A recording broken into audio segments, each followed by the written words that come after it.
Listen, I'm going to give a ton of props to the Astros in this video, but before I do that, I have to call out Lance McCullers because as you can see, my man's just going crazy, but his speech made my skin crawl, and not in a good way. Like, it was cringy. And they sent us to Red October. Left them in a pool of blood. Ring the f***ing bell. Let's won the World Series. Yeah. Okay.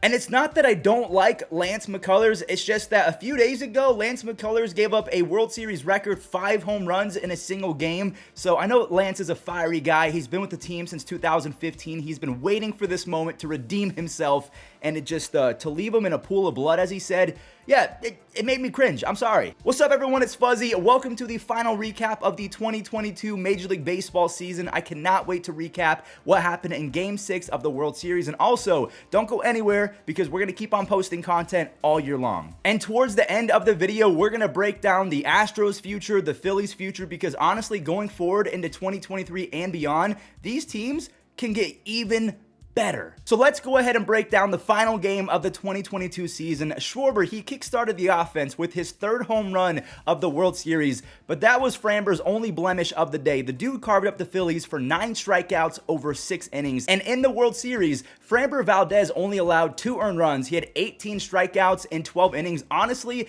I feel like he could have been the World Series MVP, but of course, it went to another player. We'll talk about that in just a moment. The Phillies, they took out their workhorse, Zach Wheeler, when he was at 70 pitches. I don't know why they did that. They brought in the very inconsistent Jose Alvarado. Now, I get what they were trying to do. Lefty-lefty matchup. Yordan, there's no way he's gonna... Yeah, okay, that was the series right there. Yordan sent one into orbit, a 3-run, 450-foot blast. That dude was just out there eating a hot dog. There is absolutely no way that he bought that ticket thinking he was gonna get a home run ball 450 feet. And this is how Philly fans must have felt about Jose Alvarado when they saw him come out the game.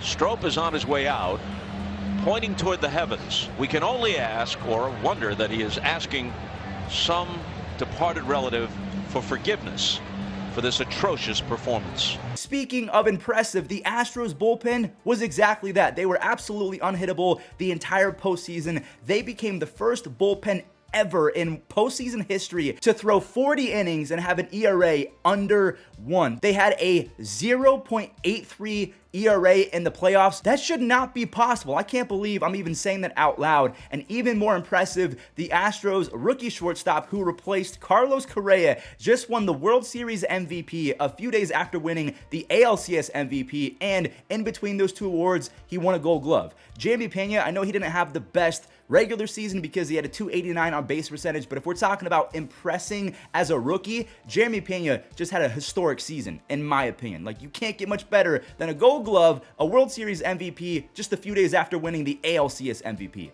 Good for Jeremy, and it reminds me that I saw his debut. I went to opening day of the Astros versus the Angels, and I told my older brother, yo, Jeremy Pena, he's gonna be him. And I did not use my baseball knowledge to my advantage. I did not invest in Jeremy Pena because I thought he struck out a little bit too much, and look at me. I lost out on billions. I promise you guys, I will shower the Astros with praise in just a moment, but I want to show a few moments from the Phillies because the way that I can describe game number 6 is that the Phillies were pressing. Bryce Harper, he's known to really change his batting stance when he has 2 strikes versus a lefties. He completely abandoned his 2-strike approach because he knew that if he did not put the team on his back, he was not going to be able to take the dub. So he completely abandoned his 2-strike approach. He was toe tapping with 2 strikes. Jose Alvarado, he grooved a fastball directly down the middle after almost hitting Yordan, and Kyle Schwarber, he was bunting with 2 strikes against a righty late in the game. All of that spells the Phillies were pressing 100%. But I guess the counter argument is that the Phillies, they weren't pressing. The Astros pitching staff was just that unhittable. Look at this graphic right here.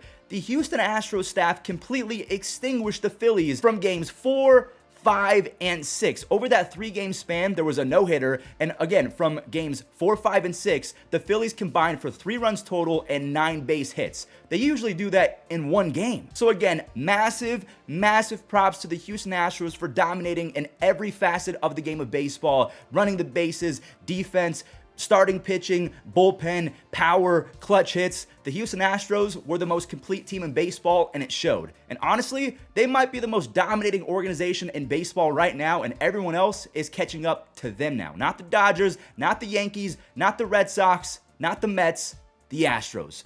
Right now, they're the top dog, and I don't think it's close. And the crazy part is, they're fully capable of running it back in 2023. So let's talk about the Astros future. And again, we will be talking about the Phillies future because it could be brighter than the Houston Astros, but we'll get to that in just a moment. Justin Verlander, he's 100% going to opt out. He signed a 2-year deal worth $50 million, but because he's going to win the Cy Young, obviously he can get more than $25 million a season. People thought that he was going to maybe retire. Nah, here's his wife, Kate Upton, talking about how much she loves watching JV pitch. You want him to retire or play one more year? One more, Papi. One more. No. I love watching my husband do what I'm he a loves journalist. to do. To see him do what he loves and to see him do his craft. He's such an artist out there.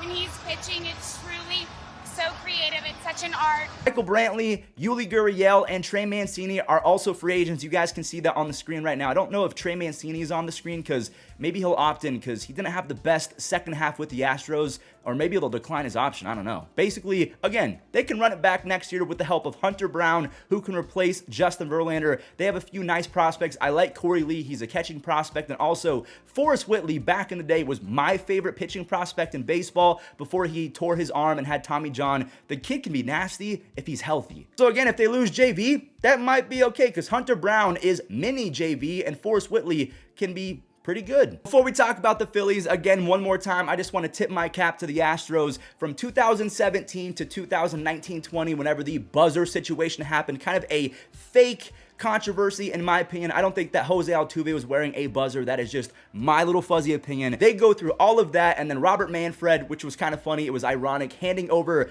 as he called it, a piece of metal to the Astros, and they are your 2022 World Series champions. And honestly, I'm not mad. Good for them. Now, the team that they just beat in 6 games, the Phillies, their free agents include Noah Syndergaard, David Robertson, Corey Knebel, Kyle Gibson, and Brad Hand. So pretty much a lot of their older arms in the pen as well as the starting rotation, they're going to be moving out. But in replacement, the Phillies have 2 studs, like absolute studs, Mick Abel and Andrew Painter, some of the nastiest young pitchers in all of minor league baseball. So Philly, if they can call them up towards the end of 2023 or both of them in 2024, they are going to be a headache. He had 0 home runs in the playoffs, and after the series against the Braves, he really fell off. I think JT Realmuto was 1 for 20 after hitting a home run in game 1. Like, honestly, a lot of guys, even my friend Bryson Stott, I love the guy, he's my friend.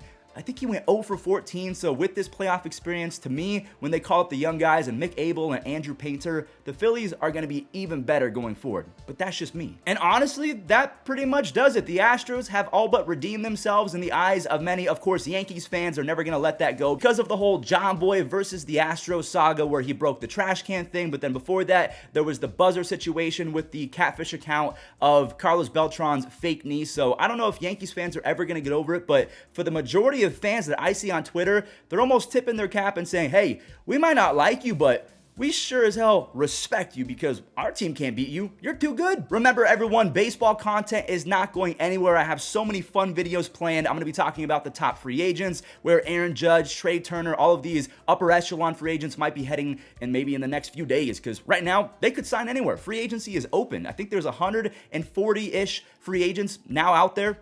Where are they going? So make sure you guys don't miss that. Hit that subscribe button. We have been gaining more subscribers lately, which is crazy because baseball is coming to an end. So thank you all so much for enjoying the recaps, the shorts that I've been putting out. Those have been a lot of fun. So I just appreciate you guys. Thank you for a wonderful 2022 season, but we're not done yet.